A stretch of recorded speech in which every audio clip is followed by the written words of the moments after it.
은혜 받는 시간, 또 사도행적 교회에 대해서 말씀을 나누는 시간 되게 하여 주시옵소서. 예수님의 이름으로 기도드리옵나이다. 아멘. 자, 우리 사도행전 교회 한번 보시죠. 사도행전 교회. 우리 첫째 시간, 세상의 희망은 교회다.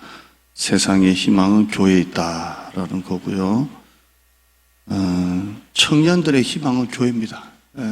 청년들의 희망은 교회에 있습니다. 제가 에어컨 잘 껐어요. 하도 소리가 시끄러워서 요즘에 자살하는 사람들 기사가 계속 뜹니다. 계속 뜨는데 교회가 세상의 희망이 되어야지. 우리나라가 하루에 40명씩 자살한다고 하는데요. 교회가 희망이 되어야 됩니다. 세상은 희망은 교회다. 이게 서론이었고요. 자, 사도행적 교회. 지난번 첫 번째 성령님이 운행하시는 교회, 성령님이 운행하시는 교회에 대해서 나눴습니다. 그러니까 교회 시작부터 오순절 마가의 다락방에 성령이 임하고 120명이 그 안에서 기도하다가 성령님이 임하시죠. 그런데 성경에는 사도행전 2장 바로 앞에 보면 각 사람 위에 성령이 임했다라고 되어 있어요. 120명이 전부 다 성령을 받았죠. 전부 다 성령을 받았습니다. 그리고 베드로가 성령 충만해서 복음을 전하죠.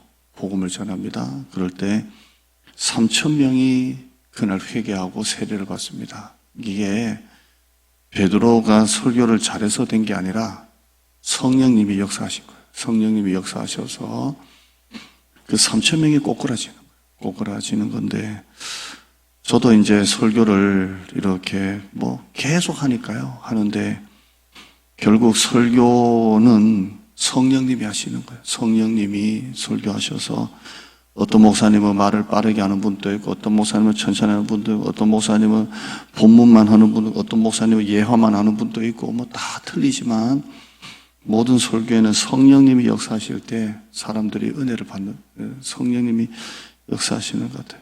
저도 원고를 가지고 준비를 하지만 이 원고가 더 중요한 게 아니라 성령께서 그때 역사하셔야 돼요. 역사하셔서 우리의 마음을 감화를 줘야 돼요. 그러려면 설교하는 목사도 성령 충만해야 되고, 여러분도 성령 충만해야 믿음의 역사가 일어나지.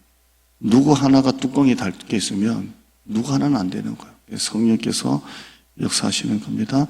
제자들은 그렇게 해서 교회가 만들어졌을 때 성령으로 목회했고, 성령으로 예배했고, 성령으로 전도했고, 성령으로 선교했습니다. 그러니까 초대교회는 성령님이 운행하시는 교회입니다. 우리가 안디옥 교회 가보면 물론 이방 땅에 세워진 교회지만 5명의 지도자가 있잖아요. 그런데 그들이 금식하고 기도할 때 하나님이 바울과 바나바, 사울이죠. 바울을 따로 떼서 선교사로 보내라고 하잖아요. 근데 이때 이 5명의 지도자는 금식하며 기도했다고 되어 있어요. 그러니까 성령님이 목회하시는 목회를 하고 있는 중에 하나님이 바울과 바나바를 따로 떼서 선교사로 보내라고 할 때 그들은 회의하지 않았어요. 재직해 공동의 하지 아니하고 그들은 또 뭐 했죠? 또 금식하고 기도하면서 성령님께 순종한 거예요. 그러니까 초대교회는 성령님이 운행하시는 교회예요. 운행하시는 겁니다. 교회는 민주주의가 아니라 뭐라고요?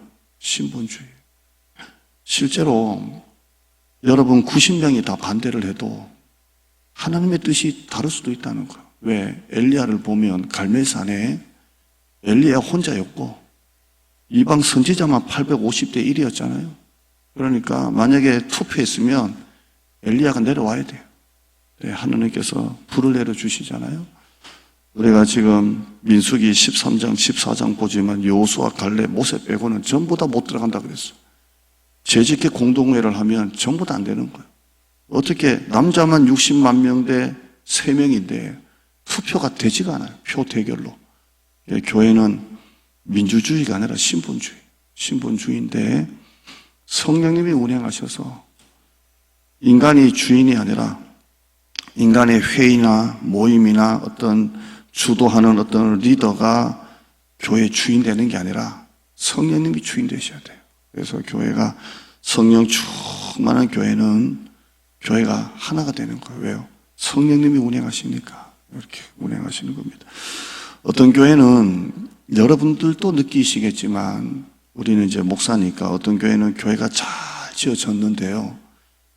이상하게 들어가 보면 냉랭한 교회가 있고 어떤 교회는 교회 건물도 오래되고 또 뭐 세련비도 없고 그런데도 이상하게 교회 입구에서부터 은혜가 있는 교회가 있어요. 은혜가 있는 교회가 있는데 성령님이 운행하시는 교회. 우리 교회 저 다리에서부터 여기까지 그냥 하나님의 불기둥 구름기둥이 그냥 맨날 있었으면 좋겠습니다. 그럼 지나가는 차들이 저게 뭔가 하고 들어오지 않을까 이렇게. 그래서 성령님이 운행하시는 교회, 이게 첫째입니다. 사도행전의 교회는 저 성령님이 운행하시는 교회를 통해서 다 열리는 거예요. 다 열리는 겁니다. 성도들이 기도 많이 해야 돼요. 기도 많이 하고 목사가 주인 되지도 않아야 되고요. 장로가 주인 돼서도 안 되고요. 성령님이 주인 되셔서 거기에 모두가 순종해야지. 한국교회는 지금 모든 문제가 인간이 교회를 장악해가지고 이 헤게모니 전쟁하다가 한국교회가 다 무너진 거예요. 목사파, 장로파, 원로 목사파, 단임 목사파, 니파, 내파 하다가 바울파, 게바파, 아볼로파, 그리스도파 하다가 고린도 교회가 4개 갈라지듯이 성령이 운행하셔야 돼요. 아멘. 그래서 그런 교회, 성령님이 운행하시는 교회. 두 번째는요, 사도행전적 교회, 오늘 두 번째는 공동체를 이루는 교회입니다. 오늘 제목은 뒤에 있고요. 따라하시가요. 공동체를 이루는 교회. 자, 한번 사도행전 2장 한번 보시죠. 2장. 여기에 초대교회가 다 나오는데요. 2장 한번 봐요. 이 초대교회가 3,000명이 딱 됐고요. 어떻게 교회가 이렇게 움직이는지. 2장 42절에요. 시작. 그들이 사도의 가르침을 받아, 제자훈련이죠. 설교나 제자훈련 가르침을 받아 서로 교제하고 떡을 떼고 오로지 기도하기를 힘썼다. 서로 교제하고 떡을 먹고 오로지 기도했다. 서로 교제하고 떡을 떼고. 44절에요. 시작. 믿는 사람이 다 함께 있어 모든 물건을 서로 통용하고, 네 물건 내 물건이 없는 거예요. 모든 물건을 서로 통용하고. 45절에요. 재산과 소유를 팔아서 각 사람의 필요를 따라 나눠주며. 그러니까 자기 재산, 자기 소유, 통장 그거 다 팔아서 어려운 우리 성도들에게 다 나눠줬다라고 되어 있고요. 46절에 날마다 마음을 같이하여 성전에 모이기를 힘썼고 집에서는 떡을 떼었고 기쁨과 순전한 마음으로 음식을 먹었다라고 되어 있습니다. 이게 초대교회입니다. 공동체죠. 떡을 떼고 또 모여서 재산과 소유를 팔아서 필요를 따라 나눠주고. 그래서 우리 교회 중에 어떤 한 분이 너무 어렵다, 애가 등록금을 못 낸다 그러면 성도들이 돈을 내서 등록금 나눠주고, 누가 수술비가 모자란다 그러면 헌금을 내서 또 나눠주고, 이렇게 각 필요를 따라 나눠준 거예요. 네 거 내 거 없이. 공산주의는 강제적으로 빼앗는 거죠. 그래서 가진 자와 못 가진 자를 구별하지만 이 초대교회는 성령에 의해서 사람들이 자발적인 나눔입니다. 네 거 내 거 없이 다 나누는 거예요. 여러분, 제가 암에 걸려가지고 수술비 없으면 여러분 할 거예요, 안 할 거예요? 목사님 조용히 나가 주시기를 바랍니다. 이러면 마찬가지로 여러분 중에 누가 있으면 목사도 여보 집에 얼마 있어. 그래서 십시일반 이렇게. 초대교회는 그렇게 한 거예요. 날마다 부흥했고 모임은 서로 은혜가 넘치고 감동이 가득하고. 교회가 교파나 교단에 소속되고, 우리는 대한예수교 장로회 합동체, 우리 노예는 산소노예, 우리 시차례는 동부시차례입니다. 그런데 교회가 교단에 속해져 있고 또 조직이 있다 하더라도 그것 가지고 공동체가 되는 게 아니에요. 그건 조직일 뿐이지. 교회 생활, 또 관계 형성, 이게 신뢰와 존중이 되는, 부모가 애한테 잔소리할 때 애가 듣기는 싫어도 엄마가 나를 사랑하는구나, 이 관계가 돼 있잖아요. 듣기 싫어도 엄마가 나를 사랑했었구나 되는 것처럼 교회 안에 관계 형성이 돼 있고 상호 존중, 신뢰가 돼 있고, 그래서 우리가 자기의 삶을 오픈할 때 그 오픈된 이야기가 혹시나 돌고 돌아가지고 수치가 되지 않는, 서로 그게 중보가 되는, 우리 성도님들이 그런 얘기를 잘 하시잖아요. 목사님, 뭐 이런 힘든 얘기를 하고 난 다음에 아무한테도 하지 마세요. 목사님만 알고 기도해 주세요. 그러잖아요. 그러면 목사가 이런 건 다 같이 기도해야 되지 않을까요? 그러면 괜히 또 이렇게 하죠. 이건 참된 교회가 아니죠. 여러분, 목장 모임에서 여러분의 삶을 나눌 때가 있잖아요. 남편 이야기, 아내 이야기, 자식 문제, 또 재정의 문제, 이런 얘기를 나눠도 그 안에서 다 해결돼요. 한 주 지나니까 온 동네방네 소문 다 나가지고 애 때문에 골치 아프더라, 애가 속썩이더라 이러면 그 교회는 되지가 않는 거예요. 되지가 않고 내 삶을 다 오픈해도 문제가 없는 그런 공동체. 우리가 서커스를 보면 그 줄 타다가 뚝 떨어지면 밑에 뭐가 있나요? 그물이 있잖아요. 그물이. 그래서 줄 타다 뚝 떨어져도 그물이 딱 받쳐주는 그냥 가장 안전한 공동체가 교회입니다. 이런 교회가 되어야 될 줄 믿습니다. 사람들이 와서 천국을 느끼고 천국을 경험하고, 야, 이게 천국이구나. 저는 오늘 새벽기도 마치고 7시 조금 넘어서 내려와서 우리 새벽기도 하신 남성분들이 좀 늦게 가시길래, 오늘은 비가 와서 운동을 안 하잖아요. 운동을 안 하니까 밑에서 보통 운동하더라고. 배드민턴 치고 막 아침부터 뭐 체육관도 아니고 막 그러는데, 오늘 비가 오니까 이분들이 이제 또 비가 오니까 운동 안 하니까 또 몇 분 안 오셨더라고요. 그래서 이제 안 가고 있으면 얘기 좀 하려고 내려왔는데 다 가셨더라고요. 다 가셔서 혼자 이제 식당 앞에 의자에 앉아 있는데, 몇 시까지 앉은 줄 아세요? 9시까지 앉아 있었어요.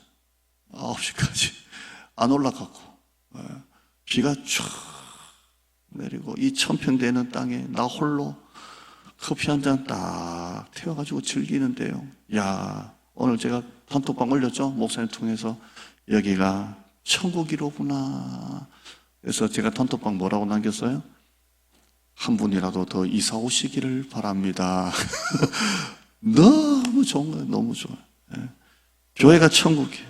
천국을 경험하고 예수님을 만나고 예수님의 음성을 듣고 서로 주님의 이름으로 축복하고 가진 돈을 나누고 가난한 자들을 돕고 약한 자들을 위로하고, 그런 교회. 이런 교회는 틀림없습니다. 제도나 조직이나 어떤 기독교적인 종교성이 아니라 사람을 모으는 교회보다 사람을 사랑하는 교회, 사람을 모으는 교회보다 사람을 살리는 교회, 그런 교회. 그래서 가정교회가 마지막 대안입니다. 가정교회. 목장, 구역장, 사랑방, 열린 모임, 무슨 모임, 우리는 가정교회라고 하지만 서로 주중에 흩어져 있는 성도들이 한 가정에 모여서 자신의 삶을 오픈하는 이 가정교회가 대안이에요. 우리 지금 제자훈련하고 있는데요. 우리 박나영 권사님이 첫 번째는 카페에서 시작했는데 카페가 너무 분위기는 좋은데 시끄러워요. 그래서 박나영 권사님이 자기 사업장 이렇게 오픈해서 우리가 어제 거기서 제자훈련 했는데요. 너무 재밌어요. 부러우면 지는 거예요. 너무 재밌어요. 재밌고. 끝나고 난 다음에 박래영 권사님 그 손님들 고기 드시고 난 다음에 나오는 차돌 된장찌개, 동치미 막국수, 잔치국수, 또 뭐 있는 것 같은데? 계란찜. 먹는데 너무 행복하고 좋아요. 이런 제자훈련이 지금 담임 목사가 인도하지만 이런 가정교회가 우리 교회 10개, 20개, 30개가 된다고 생각해 봐요. 주중에 흩어져 있는 성도들이 모여서 가정에서 삶을 나누고 그 가정교회 5번, 6번 모이든지 간에 우리가 거기에서 필리핀을 돕고 거기에서 북한 선교하고 거기에서 열방을 향해서 그죠? 이렇게 한다면 우리 교회 재정으로 나가는 게 아니라 정말 한 가정교회가 한 미자립 선교지. 오늘 또 정말 한 분의 목사님이 아주 어려운 사정으로 제가 너무나 잘 아는 목사님인데 이제 후원이 좀 필요한 교인 10명 정도 데리고 20몇 평 되는 상가에서 하는데 참 얘기 들으면서 이걸 재정으로 다 하는 것보다 우리 가정교회 하나씩 맡고 있다가 여름에 되면 거기 가서 우리가 성경학교 될 수도 있고 또 우리가 미자리 가서 거기서 예배도 드릴 수도 있고 이런 가정교회가 대안입니다. 대안. 진정한 코이노니아. 교회가 뭐 별겁니까? 10,000명 모이면 뭐 할 거고 5,000명 모이면 뭐 할 거고 우리가 서로 사랑하는 거죠. 이번에 남자분들 등산대회 얘기하다가 후보 동반 얘기 나오다가 결국 전 교인으로 확장된 줄 믿습니다. 그래서 다 산에 올라가야 돼 이제 지팡이 짚고 다 올라가야 돼. 아멘. 올라가다가 넘어져도 올라가야 되고 막 깨져도 올라가야 되고 그냥 올라가야 돼 이제. 이게 너무 좋은 거예요. 예. 남자분들 낚시도 몇 번 갔는데 참 낚시대도 좋더만요. 예, 좋아요. 서로 막 던져주는 거 도와주고 하는데요. 근데 갈 때마다 왜 이렇게 많이 못 잡는지는 모르겠지만 참 낚시대 있고요. 이번에 매추감사절 삼겹살 파티 하기로 했고요. 또 우리가 여름엔 전가족 수련회 하기로 했고요. 전가족 수련회 때 아주 좀 유명한 우리 임영웅을 한번 모시고 올까요? 임영웅 아세요? 임영웅. 4천만 원 주면 임영웅 옵니다. 자, 우리 교회 1년 예산 1년에 5. 임영웅. 동네 방네 사람 다 올라나 모르겠다만. 그렇게 해서 삶을 자꾸는 진정한 코이노니아. 자꾸 먹고. 교회가 말씀만 가지고 되는 것 같아도 안 그래요. 성도들이 모여서 자꾸 교제하고 놀러도 다니고 하면서 관계가 형성되고 그러면서 니파 내파가 아니라 서로 모든 교인들이 이렇게 서로 존중하고 서로 사랑하고 이렇게 만나면 좋은 친구 뭐 이렇게.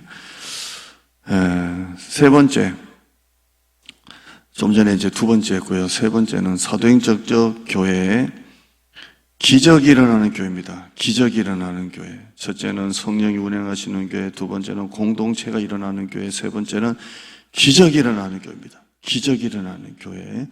화면 한번 보시죠. 화면. 네. 자, 됐고요. 그 다음에 같이 읽어요. 시작. 예수께서 모든 도시와 마을에 두루 다니사 그들의 회당에서 가르치시고 천국 복음을 전파하시고 모든 병과 모든 약한 것을 고치시니라. 이렇게 고치시니라가 뒤에 하나만 남으라고 한 건 아닌데 딱 남아서 그 사람 다시 보여줘봐요. 고치시니라 됐어요. 예수님의 3대 사역이죠. 가르치시고 전파하시고 고치셨어요. 귀신을 쫓아내고 병을 고치시고 죽은 자를 살리고 고치셨다 되어 있어요. 예수님이 부활 승천하시면서 제자들에게도 너희들도 할 수 있다 하셨어요. 마가복음 16장 봐요. 시작. 믿고 세례를 받는 사람은 구원을 얻을 것이요 믿지 않는 사람은 정죄를 받으리라. 17절에요. 믿는 자들에게는 이런 표적이 따르리니 곧 그들이 내 이름으로 귀신을 쫓아내며 새 방언을 말하며 병든 사람에게 손을 얹은 적 나으리라 하시더라. 아멘. 그러니까 특별한 사람만 하는 게 아니라 믿는 자들에게는 이런 표적이 따르는데 병든 사람에게 손을 얹은 적 나으리라 라고 되어 있어요. 그러니까 예수님의 이 사역이 제자들에게 내려갔고 오늘 우리가 읽었더니 본문이 베드로가 그 정한 기도 시간에 기도하러 가다가 나면서부터 걷지 못하는 사람이 그 자리가 자기 자리인 것 같아요. 지나가는데 좀 주세요, 좀 주세요 이렇게 하는데 베드로가 딱 쳐다보더니 처음 본 건 아닌 것 같은데 그날따라 그랬겠죠. 주세요, 한 번 주세요, 베드로 사도님. 그러니까 베드로가 은과 금은 내게 없거니와 내게 있는 것을 네게 주노니 하면서 지갑을 연 게 아니라 나사렛 예수 그리스도의 이름으로 일어나 그래. 이건 낮 예배 때 주무시는 성도 있을 때 딱 하면 좋은데 그래. 근데 그래 하고 오른손을 딱 잡아 딱 일으키니까 탁 일어나죠. 그래서 하나님을 찬미하고 막 돌아다녔다라는 이야기인데요. 이 예수님이 부활 승천하시고 첫 번째 제자들이 한 기적입니다. 이 기적. 사도행전에 나오는 초대교회는 이 기적이 있었어요. 기적이 일어나는 교회. 오늘날 교회의 비극이 뭔지 아십니까? 아무 일도 일어나지 않는다는 거예요.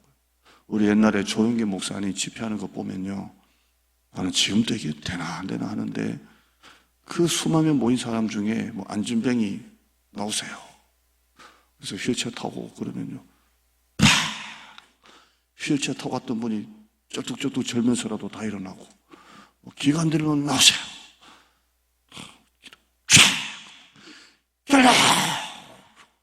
눈이 안 보는 사람 나오세요.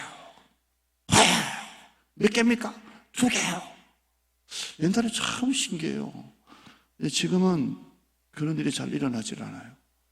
한국교회가 조금만 이상한 그런 기도를 하면 신비주의다 해서 우리 합동측 목사님들은 그 신비주의에 갇혀서 기적을 못해요. 그러니까 되고 안 되고는 하나님 몫이고, 근데 잘 안 돼요. 제가 목포에서 목회할 때 성령 목회한 적이 있어요. 성령 목회. 그때 희한하게 전 교인의 80%가 새벽기도 나오고요. 성령 목회하니까 방언 한 번도 못 받은 분들이 방언이 열리고요. 방언이 닫혔던 분이 방언이 열리고요. 성령께서 역사하시는데, 근데 장로님들이 별로 좋아 안 하세요. 방언이 막 열리고 막. 저는 강대상에서 방언을 하지 않았지만 성도들이 막 열리는 걸 어떻게 하겠어요? 그리고 간증하잖아요. 방언이 열렸어요. 10년 전에 닫혔던 방언이 열렸어요. 이러고 뭐 하는데, 금요 기도회 할 때 제가 한번 얘기한 적이 있죠. 몸이 아픈 사람은 나오세요. 기도회 끝나고 난 다음에. 그러나 성도들은 목사님께 기도받고 싶어 하니까 막 장로님들 9분은 한 명도 안 나와요. 이따가 교인들은 줄 서서 받겠다고 하는데 다 그냥 집에 가고, 강대상에 다 다니면 다 해야 된다. 사모하는 사람 나오라고 다 집에 가고 평신도들 나와서 하는데요, 기적이 일어나고 아픈 사람 낫고. 근데 한 2달 했나요? 당회를 하면서 목사님이 안 했으면 좋겠다고, 신비주의라고. 제가 어떻게 장로님들 똘똘 뭉쳐가지고 하지 말라는데 어떻게 하겠습니까? 그러시라고 안 했어요. 그러니까 희한하게요, 성령이 싹 하늘 걷어가셔요. 안 돼. 싹 걷어가시는 거예요. 그래서 참 성령을 해방하고 이러는 게 진짜 이거 무서운 거구나. 교회는 신본주의라니까요. 신본주의. 근데 싸울 수 없어요. 싸우면 교회가 갈라지는 거지. 목사님은 계속 저런 간다 그러고 갈라지니까 죽고 사는 문제안을 하는데요, 결론은 싹 걷어가세요. 아무 일도 하죠. 아무 일도. 그다음부터 제가 어떻게 성령 사역을 합니까? 장로님들이 딱 앉아가지고 이래 가지고 또 하나 마나 하니까 방언도 다 닫히고요, 싹 걷어가세요. 지금 한국교회가 이게 비극이에요. 교회 안에 아무 일도 일어나지. 사도행전 공부하잖아요.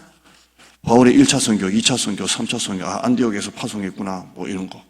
그 다음에 어느 지방으로 돌아다녔구나, 라는 거, 뭐 공부하고, 사람 이름은 얼마나 많습니까? 딸 외워도, 사도행전을 공부해도, 사도행전에 나오는 기적은 믿지 않는 거예요. 이 기적은 지금 또 일어나요. 왜? 성령님이 동일하시는데. 성령님이 동일하시잖아요. 믿는 자들 이런 표적이 있다 그랬잖아요. 그러니까 이 한국교회가 다시 살려면 기적이 일어나야 돼요. 기적이. 여기저기 막 기적이 일어나면 병원에서도 해결 안 된 부분들이 여기서 해결되고, 그러면 교회가 부흥하는 거예요. 기적이 있어야 돼요. 기적이.